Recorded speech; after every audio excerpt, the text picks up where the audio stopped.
We already studied about this important reading skill, and a number of tricks have been learned by you in order to attempt this question on comprehension passage. Now you must have good practice in order to score well in this question. So therefore, we are going to have some more practice sessions. So today we are going to take up descriptive and factual passages. Yesterday we have already seen factual and literary passages. So today we'll take up some more passages for our practice. So let's go ahead. Factual and descriptive passages. Read the following passages carefully. First passage we'll take up, and it's a factual passage. Too many parents these days can't say no. As a result, they find themselves raising children who respond greedily to the advertisements aimed right at them.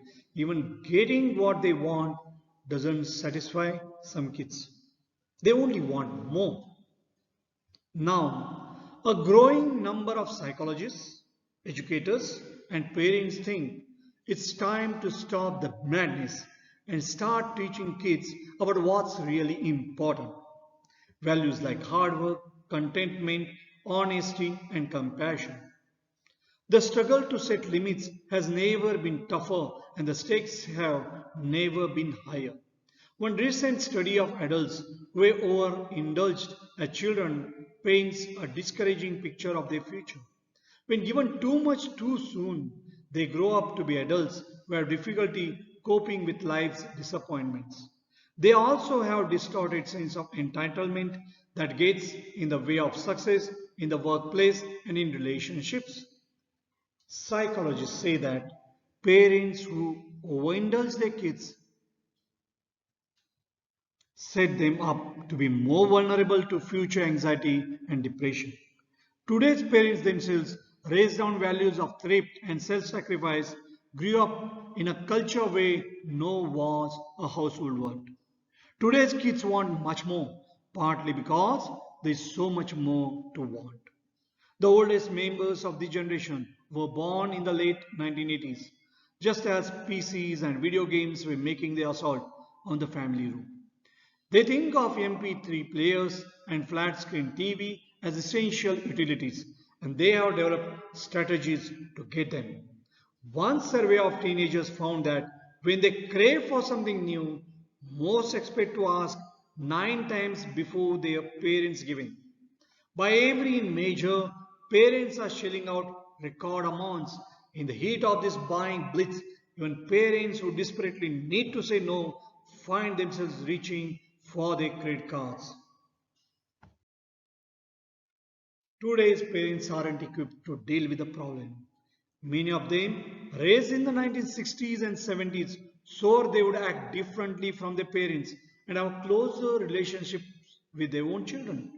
Many even wear the same designer clothes as their kids and listen to the same music, and they work more hours at the end of a long week.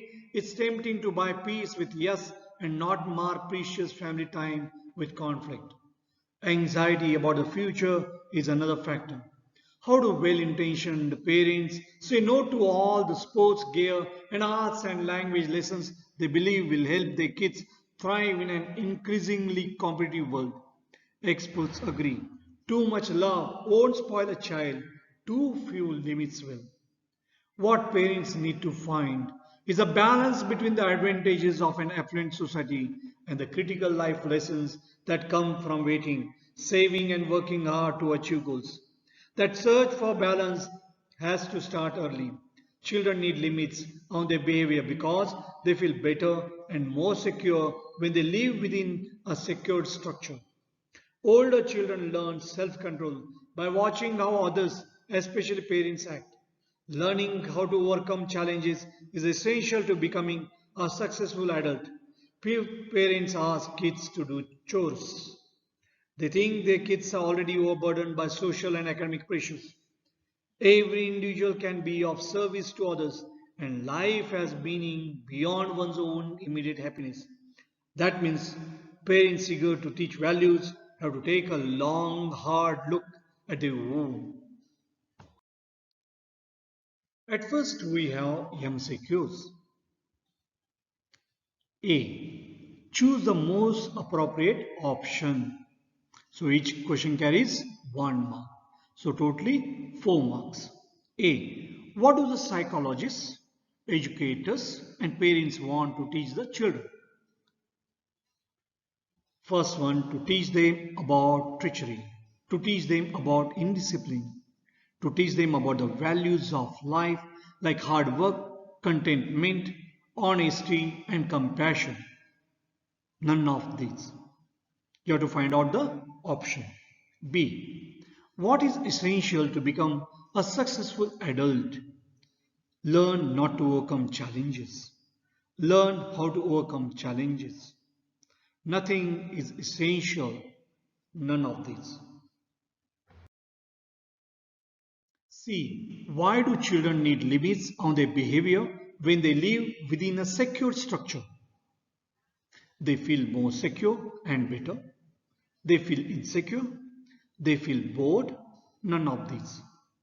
D. What is the drawback of giving children too much too soon? First one.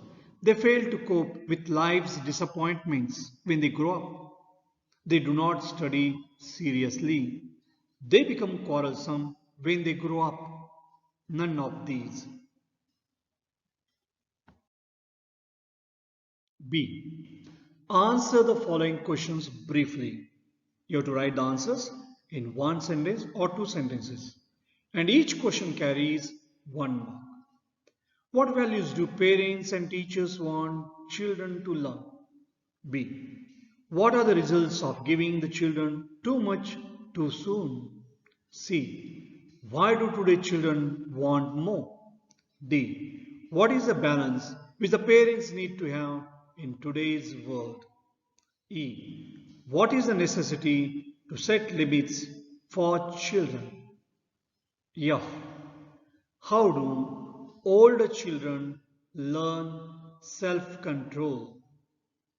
And now let us move on to the vocabulary question.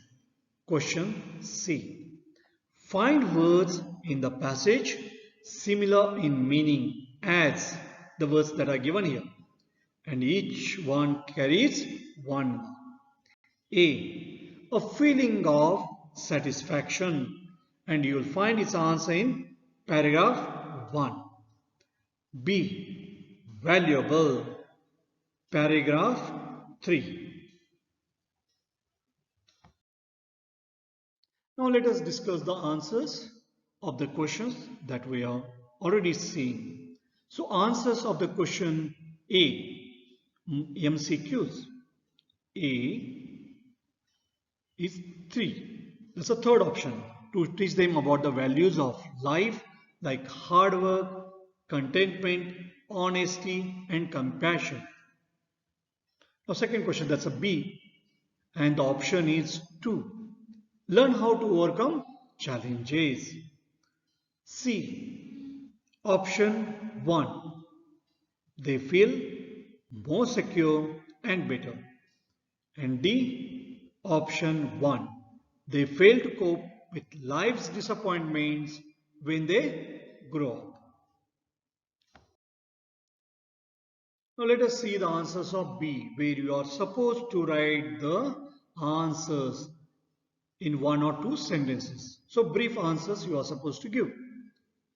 A.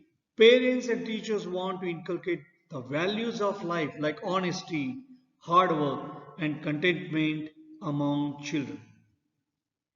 B. When children are given too much too soon, they grow up to be adults who have difficulty in coping with the disappointments of life.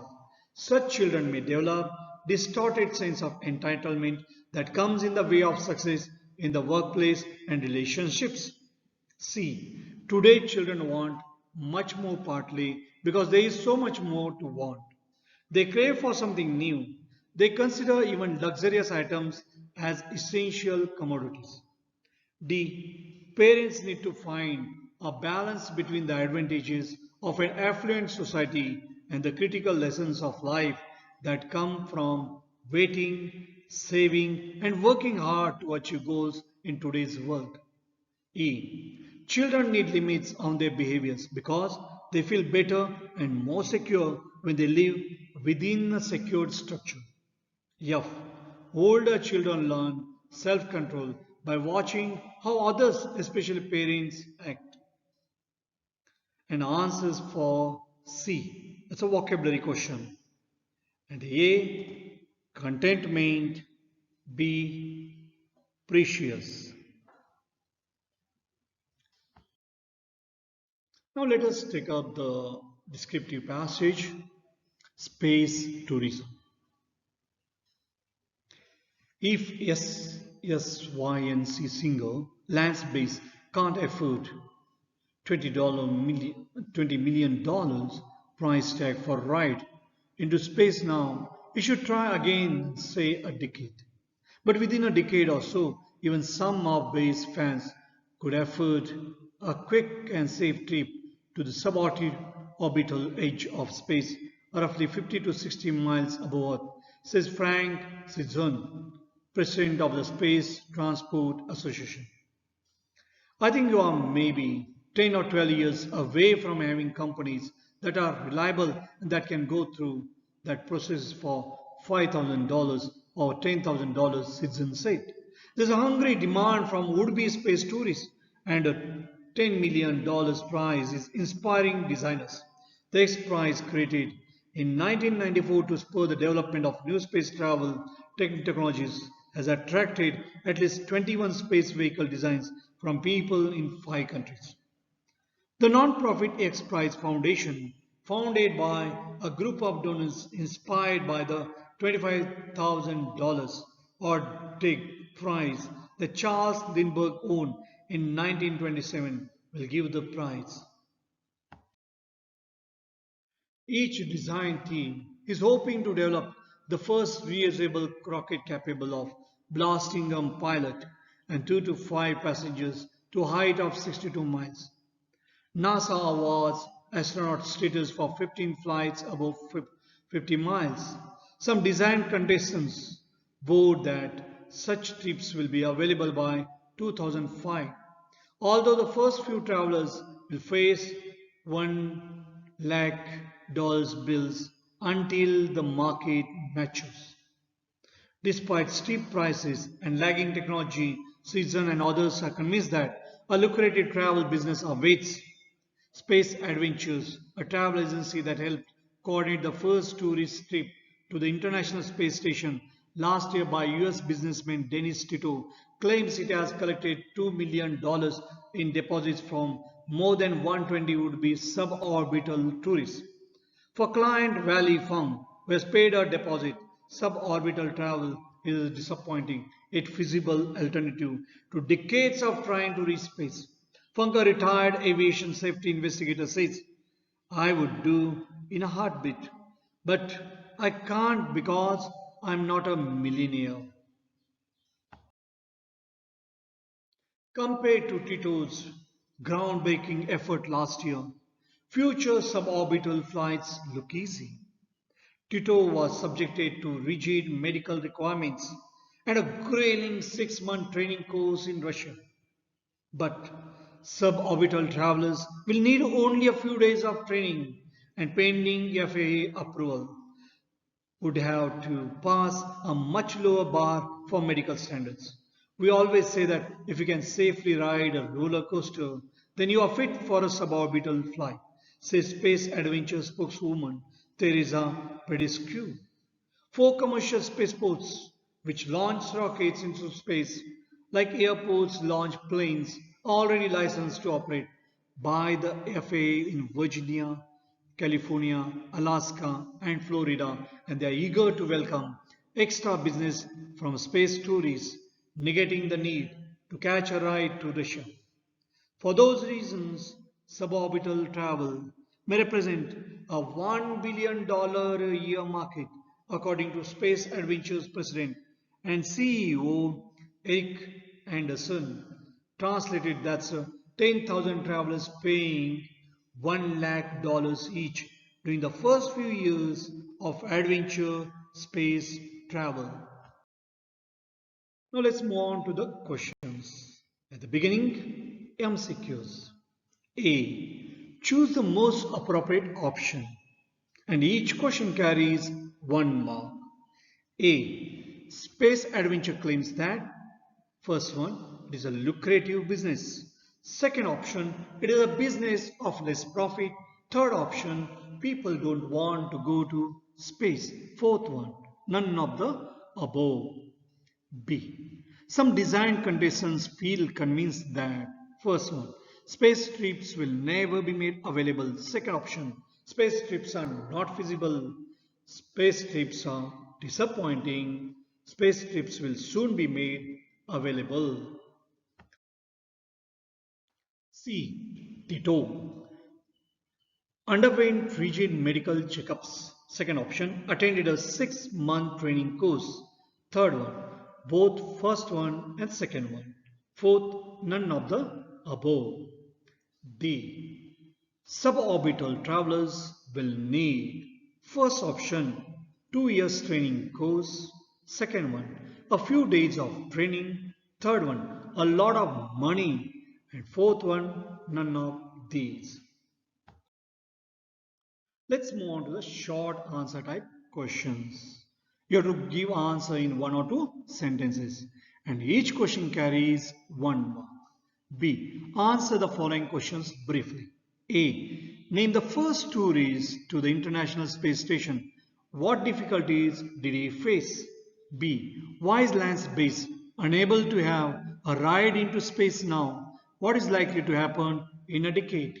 C. Which two factors are inspiring the designers of new space vehicle, the reusable rocket? D. How do you think suborbital tourism is a poor alternative to space travel? E. What are the prospects of suborbital travel? Give 2 examples in support of your answer. And F. What are the prerequisites for space traveling?